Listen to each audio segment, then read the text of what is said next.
ओम शांति। आज हम पढ़ेंगे 16 जुलाई 2025 की साकार मुरली।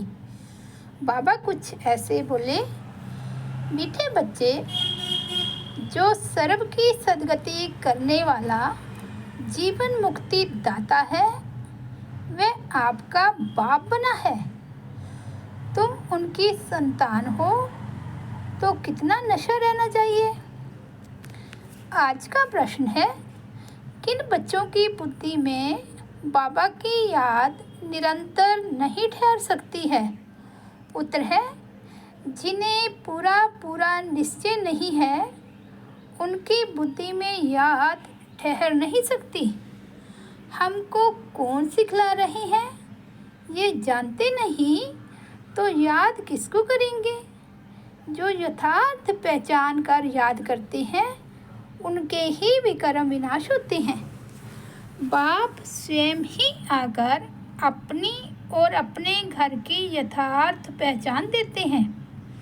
ओम शांति। अब ओम शांति का अर्थ तो सदैव बच्चों को याद होगा। हम आत्मा हैं, हमारा घर है निर्वाण धाम व मूल वतन। बाकी भक्ति मार्ग में मनुष्य जो भी पुरुषार्थ करते हैं, उनको पता नहीं कहाँ जाना है।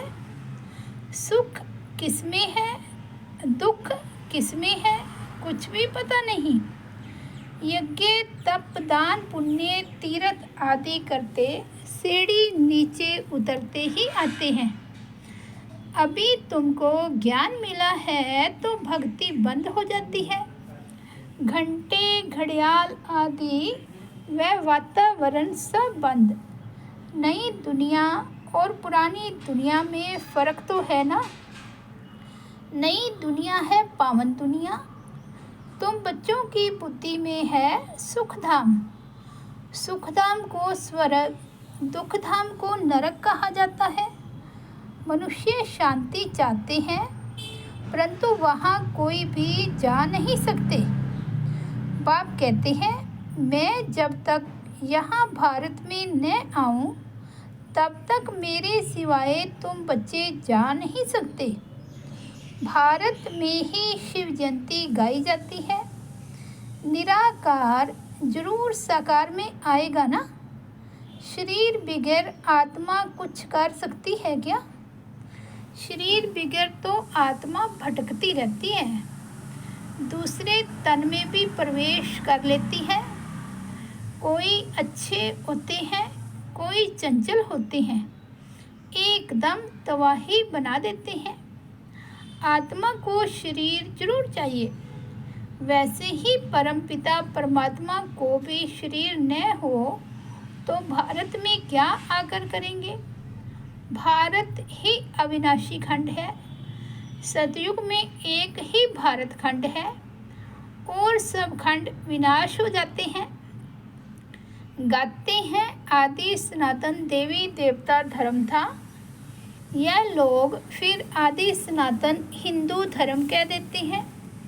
वास्तव में शुरू में कोई हिंदू नहीं, देवी देवताएं थे। यूरोप में रहने वाले अपने को क्रिश्चियन कहते हैं। यूरोपियन धर्म थोड़े ही कहेंगे। ये हिंदुस्तान में रहने वाले हिंदू धर्म कह देते। जो देवी देवता धर्म थे, वही 84 जन्मों में आते धर्म भ्रष्ट बन गए हैं। देवता धर्म के जो होंगे वही यहाँ आएंगे। अगर निश्चय नहीं तो समझो इस धर्म के नहीं हैं। बल यहाँ बैठे होंगे तो भी उनकी समझ में नहीं आएगा। वहाँ कोई प्रजा में कम पद पाने वाला होगा। चाहते सब सुख शांति है। वह तो होता है सतयुग में। सब तो सुखधाम में जा नहीं सकते। सब धर्म अपने अपने समय पर आते हैं। अनेक धर्म है, झाड़ वृत्ति को पता रहता है। मूल थुर है देवी देवता धर्म, फिर है 3 ट्यूब्स। स्वर्ग में तो यह हो न सके। द्वापर से लेकर नए धर्म निकलते हैं। इनको वैरायटी ह्यूमन ट्री कहा जाता है। विराट रूप अलग है। ये वैरायटी धर्मों का झाड़ है। किस्म किस्म के मनुष्य हैं। तुम जानते हो कितने धर्म हैं? सतयुग आदि में एक ही धर्म था, नई दुनिया थी। बाहर वाले भी जानते हैं, भारत ही प्राचीन वहशत था, बहुत साहूकार था। इसलिए भारत को बहुत मान मिलता है। कोई साहूकार गरीब बनता है तो उस पर तरस खाते हैं। बेचारा भारत क्या हो पड़ा है, यह भी ड्रामा में पार्ट है। कहते भी हैं सबसे जास्ती रहम दिल ईश्वर ही है, और आते भी भारत में हैं। गरीबों पर जरूर साहूकार ही रहम करेंगे ना। बाप है बेहद का साहूकार, ऊंचते ऊंच बनाने वाला। तुम किसके बच्चे बने हो, वह भी नशा होना चाहिए। परम पिता परमात्मा शिव की हम संतान है, जिसको ही जीवन मुक्ति दाता सदगति दाता कहती है। जीवन मुक्ति पहले पहले सतयुग में होती है। यहाँ तो है जीवन बंध। भक्ति मार्ग में पुकारते हैं बाबा बंधन से छुड़ाओ। अभी तुम पुकार नहीं सकते।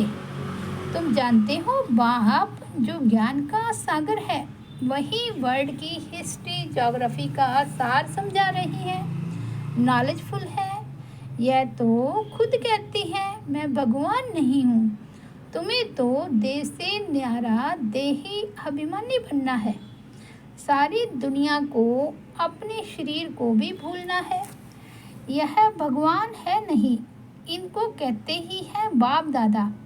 बाप है ऊंचते ऊंच, यह पतित पुराना तन है। महिमा सिर्फ एक की ही है, उससे योग लगाना है तब ही पावन बनेंगे, नहीं तो कभी पावन बन नहीं सकेंगे। और पिछाड़ी में हिसाब किताब चुकतू कर सजाएं खाकर चले जाएंगे। भक्ति मार्ग में हम सो हम का मंत्र सुनते आए हो। हम आत्मा सो परम पिता परमात्मा, सो हम आत्मा। यही रॉन्ग मंत्र परमात्मा से बेमुख करने वाला है। बाप कहते हैं बच्चे परमात्मा सो हम आत्मा कहना ये बिल्कुल रॉन्ग है। अभी तुम बच्चों को वर्णों का भी रहस्य समझाया गया है।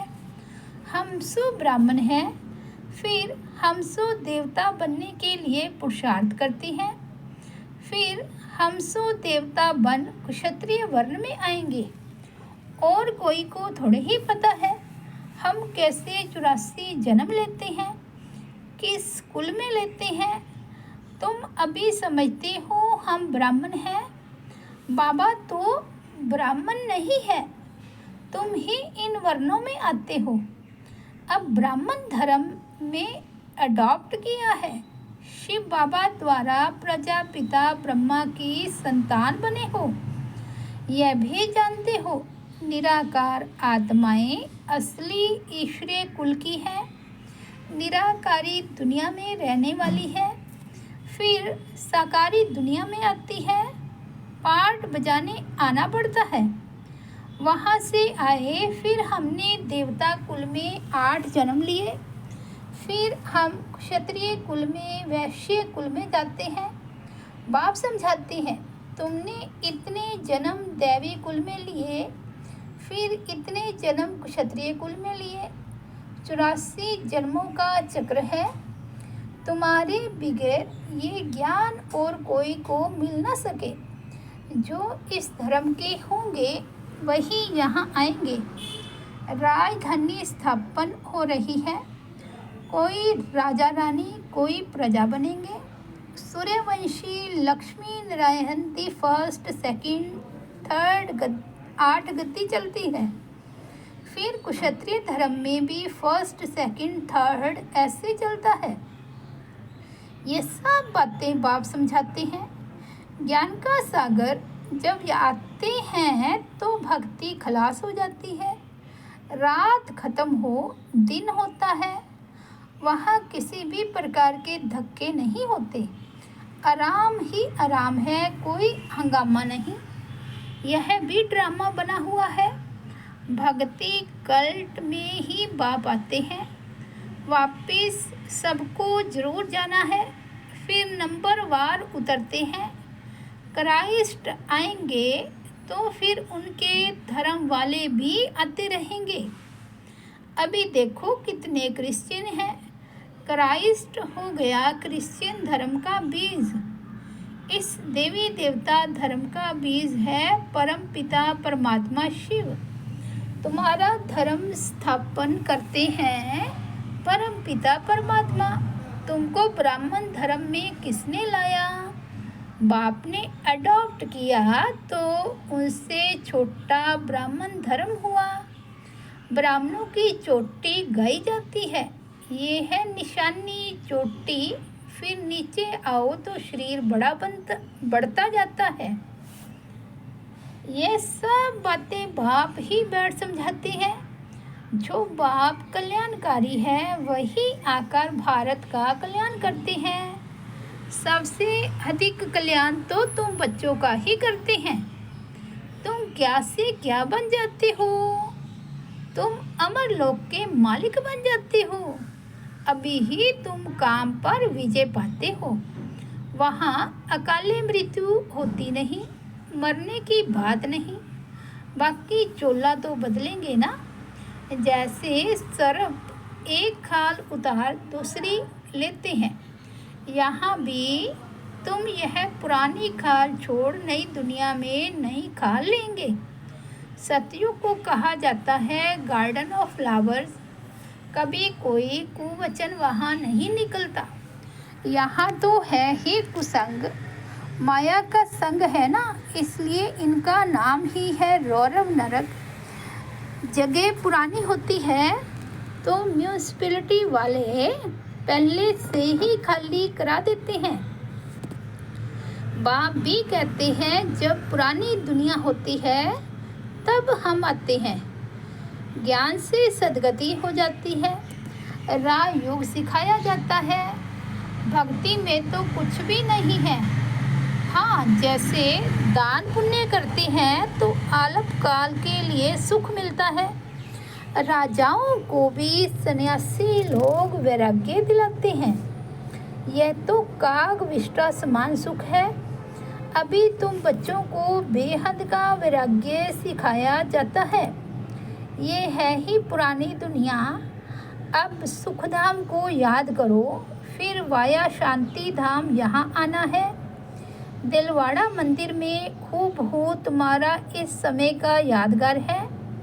नीचे तपस्या में बैठे हैं, ऊपर में है स्वर्ग। नहीं तो स्वर्ग कहाँ दिखाएं? मनुष्य मरते हैं तो कहेंगे स्वर्ग पधारा। स्वर्ग को ऊपर में समझते हैं, परंतु ऊपर में कुछ है नहीं। भारत ही स्वर्ग, भारत ही नरक बनता है। यह मंदिर पूरा यादगार है। ये मंदिर आदि सब बाद में बनते हैं। स्वर्ग में भक्ति होती नहीं, वहाँ तो सुख ही सुख है। बाप आकर सब राय समझाते हैं और सब आत्माओं के नाम बदलते हैं। शिव का नाम नहीं बदलता। उनका अपना शरीर है नहीं। शरीर बगैर पढ़ाएंगे कैसे? प्रेरणा की तो कोई बात ही नहीं। प्रेरणा का अर्थ है विचार। ऐसे नहीं ऊपर से प्रेरणा करेंगे और पहुंच जाएंगे। इसमें प्रेरणा की कोई बात नहीं। जिन बच्चों को बाप की पूरी पहचान नहीं, पूरा निश्चय नहीं, उनकी बुद्धि में याद भी ठहरेगी नहीं। हमको कौन सिखला रहे हैं वे जानते नहीं, तो याद किसको करेंगे? बाप की याद से ही तुम्हारे विकर्म विनाश होंगे। जो जन्म जन्मांतर लिंग को ही याद करते हैं, समझते हैं ये परमात्मा है, उनका ये चिन्ह है, वह है निराकार, साकार नहीं है। बाप कहते हैं मुझे भी प्रकृति का आधार लेना पड़ता है, नहीं तो तुमको सृष्टि चक्र का राज कैसे समझाऊं। ये है रूहानी सर्जन। रूहों को ही यह नॉलेज मिलती है। यह नॉलेज एक बाप ही दे सकते हैं। पुनर्जन्म तो लेना ही है। सब एक्टर्स को पार्ट मिला हुआ है। निर्वाण में कोई भी जा नहीं सकता, मोक्ष को पा नहीं सकते।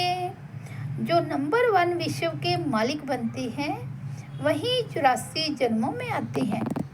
चक्कर जरूर लगाना है। मनुष्य समझते हैं मोक्ष मिलता है। कितने मतांतर हैं। वृत्ति को पाते ही रहते हैं, वापिस कोई भी जाते नहीं।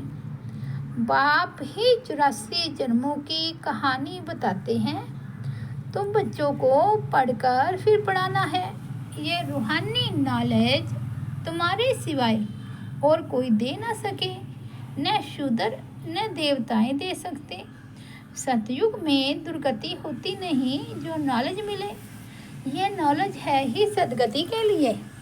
सदगति दाता लिबरेटर गाइड एक ही बाप है। सिवाय याद की यात्रा के कोई भी पवित्र बन न सके। सजाएं जरूर खानी पड़ेगी, पद भी भ्रष्ट हो जाएगा। सबका हिसाब किताब चुकतू तो होना ही है ना। तुमको तुम्हारी ही बात समझाते हैं और धर्मों में जाने की क्या पड़ी है। भारतवासियों को ही यह नॉलेज मिलती है। बाप भी भारत में ही आकर 3 धर्म स्थापन करते हैं। अभी तुमको शूद्र धर्म से निकाल ऊंच कुल में ले जाते हैं। वह है नीच पतित कुल। अब 52 बनाने के लिए तुम ब्राह्मण निमित्त बनते हो। इनको रुद्र ज्ञान यज्ञ कहा जाता है। रुद्र शिव बाबा ने यज्ञ रचा है। इस बेहद के यज्ञ में सारी पुरानी दुनिया की आहुति पड़नी है। फिर नई दुनिया स्थापन हो जाएगी। पुरानी दुनिया खत्म होनी है। तुम ये नॉलेज लेते ही हो नई दुनिया के लिए। देवताओं की परछाई पुरानी दुनिया में नहीं पड़ती। तुम बच्चे जानते हो कि कल पहले जो आए होंगे वही आकर यह नॉलेज लेंगे। नंबरवार पुरुषार्थ अनुसार पढ़ाई पढ़ेंगे। मनुष्य यहाँ ही शांति चाहते हैं। अब आत्मा तो है ही शांति धाम की रहने वाली। बाकी यहाँ शांति कैसे हो सकती। इस समय तो घर घर में अशांति है। रावण राज्य है ना। सतयुग में बिल्कुल ही शांति का राज्य होता है। एक धर्म एक भाषा होती है। अच्छा, मीठे मीठे सिकिलदे बच्चों प्रति मात पिता बाप दादा का याद प्यार और गुड मॉर्निंग। रूहानी बाप की रूहानी बच्चों को नमस्ते। हम रूहानी बच्चों की रूहानी बाप दादा को याद प्यार गुड मॉर्निंग और नमस्ते। धारणा के लिए मुख्य सार फर्स्ट पॉइंट है, इस पुरानी दुनिया से बेहद का वैरागी बन अपनी देह को भी भूल शांति धाम और सुख धाम को याद करना है। निश्चय बुद्धि बन याद की यात्रा में रहना है। सेकंड पॉइंट है, हम सो हम के मंत्र को यथार्थ समझकर अब ब्राह्मण सो देवता बनने का पुरुषार्थ करना है। सभी को इसका यथार्थ अर्थ समझाना है। आज का सतगुरु बाबा का वरदान है, अंतर्मुखता के अभ्यास द्वारा अलौकिक भाषा को समझने वाले सदा सफलता संपन्न भव। जितना जितना आप बच्चे अंतर्मुखी स्वीट साइलेंस स्वरूप में स्थित होते जाएंगे, उतना नयनों की भाषा, भावना की भाषा और संकल्प की भाषा को सहज समझते जाएंगे। यह 3 प्रकार की भाषा रूहानी योगी जीवन की भाषा है। यह अलौकिक भाषाएं बहुत शक्तिशाली हैं। समय प्रमाण इन तीनों भाषाओं द्वारा ही सहज सफलता प्राप्त होगी। इसलिए अब रूहानी भाषा के अभ्यासी बनो। आज का स्लोगन है, आप इतने हल्के बन जाओ जो बाप आपको अपनी पलकों पर बिठाकर साथ ले जाए। अव्यक्त इशारे, संकल्पों की शक्ति जमा कर श्रेष्ठ सेवा के निमित्त बनो। वर्तमान समय विश्व कल्याण करने का सहज साधन अपने श्रेष्ठ संकल्प की एकाग्रता है। इससे ही सर्व आत्माओं की भटकती हुई बुद्धि को एकाग्र कर सकेंगे। विश्व की सर्व आत्माएं विशेष यही चाहना रखती है कि भटकी हुई बुद्धि एकाग्र हो जाए, वह मन चंचलता से एकाग्र हो जाए। इसके लिए एकाग्रता अर्थात सदा एक बाप दूसरा न कोई, इस स्मृति से एक रस स्थिति में स्थित होने का विशेष अभ्यास करो। अच्छा, ओम शांति। तो ये थे 16 जुलाई 2025 के बाबा के अनमोल महावाक्य। मुरली की हेडलाइन है, मीठे बच्चे, जो सर्व की सद्गति करने वाला जीवन मुक्ति दाता है, वह आपका बाप बना है। तुम उनकी संतान हो तो कितना नशा रहना चाहिए। ओम शांति।